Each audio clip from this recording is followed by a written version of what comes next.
بسم اللہ الرحمن الرحیم۔ السلام علیکم ورحمۃ اللہ وبرکاتہ۔ امید ہے ناظرین اللہ کے فضل و کرم سے آپ سب خیریت سے ہوں گے۔ ناظرین شروع کرتے ہیں ہم اپنا آج کا سبق۔ وَإِذْ قَالَ، اور جب کہا۔ اب یہ واو زبر وا جہاں پورے قرآن میں واو زبر وا ہوگا اس کا مطلب ہوگا اور، از جہاں کہیں ہوگا پورے قرآن میں اس کا مطلب ہوگا جب۔ وَإِذْ، اور جب۔ قَالَ، کہا۔ قَالَ بھی جہاں کہیں آئے گا اس کا مطلب کہا ہی ہوگا۔ موسیٰ، موسیٰ علیہ السلام نے، لِقَوْمِهِ، اپنی قوم سے، یا قومی، اے میری قوم، انکم، بے شک تم نے، ظلمتم، ظلم کیا، انفسکم، اپنی جانوں پر، باتخاذکم العجل، بچھڑے کو معبود بنا کر، فتوبو، پس تم سب توبہ کرو، الی بارئکم، اللہ کی بارگاہ میں،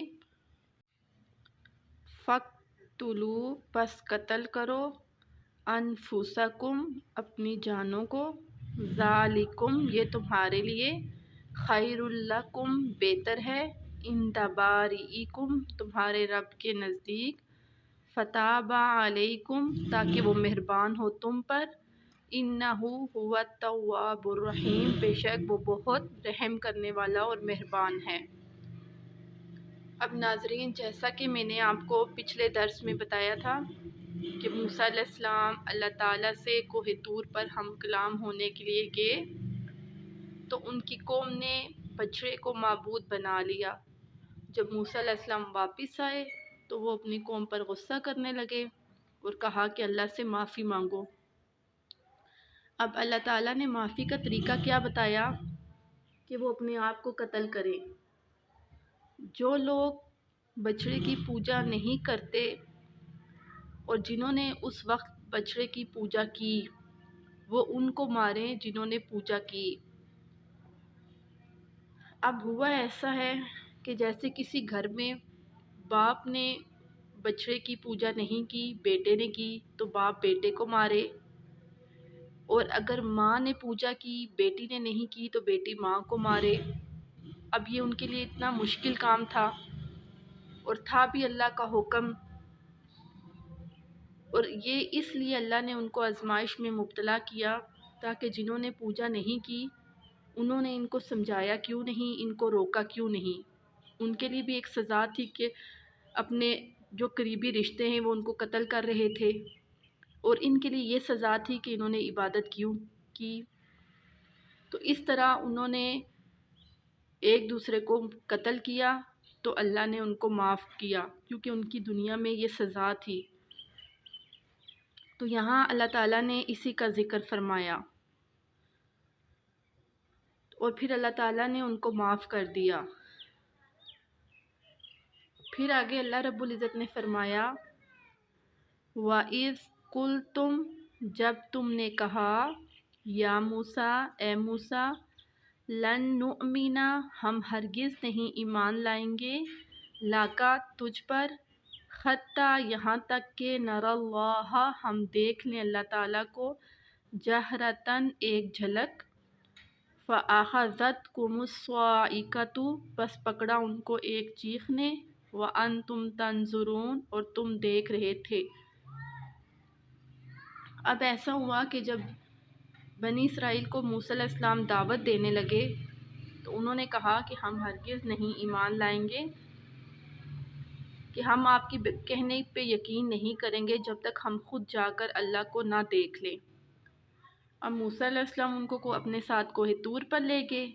جب اللہ تعالیٰ کی وہاں سے ہم کلام ہوئے تو انہوں نے کہا یہ آواز تو ویسے ہی کہیں سے آ رہی ہے، ہم اللہ کو دیکھنا چاہتے ہیں۔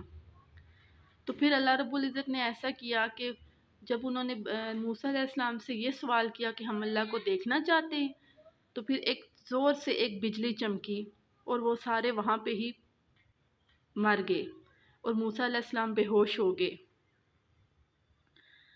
اب جب موسیٰ علیہ السلام ہوش میں آئے تو انہوں نے کہا کہ اے اللہ یہ آپ نے کیا کر دیا ہے، میں تو ان کو انسان بنا رہا تھا، ان کو دعوت دے رہا تھا، اب یہ تو بالکل ہی مر گئے ہیں، آپ ان کو اٹھائیں، ان کو دوبارہ سے زندہ کریں۔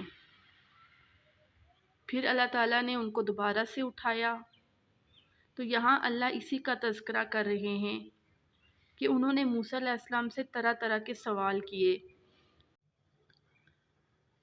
پھر اللہ رب العزت نے فرمایا ثم پھر بعثناکم ہم نے تمہیں اٹھایا من بعد موتکم تمہاری موت کے بعد، لعلکم شاید کہ تم تشکرون شکر ادا کرو۔ اب یہاں پر اللہ رب العزت یہی فرما رہے ہیں، یعنی بنی اسرائیل کو یاد کروا رہے تھے کہ میں نے تم پر کیسے کیسے فضل کیے کہ تم نے بچھڑے کو معبود بنایا، پھر تم نے معافی مانگی، میں نے معاف کر دیا، پھر تم نے کہا کہ اللہ کو ایک جھلک دکھائیں، پھر اللہ تعالیٰ نے ایک جھلک دکھائی، پھر تم سب مر گئے، پھر اس کے بعد تمہیں دوبارہ زندہ کیا۔ تو یہاں اللہ تعالیٰ یہی بیان فرما رہے تھے۔ تو ناظرین جو آیات آئیں گی میں ساتھ ساتھ آپ کو ان کی تفسیر واقعہ سناتی رہوں گی۔ آج کے لیے اتنا ہی کافی ہے۔ اللہ تعالیٰ اس پر عمل کرنے کی توفیق عطا فرمائے۔ تمت بالخیر۔ اللہ حافظ۔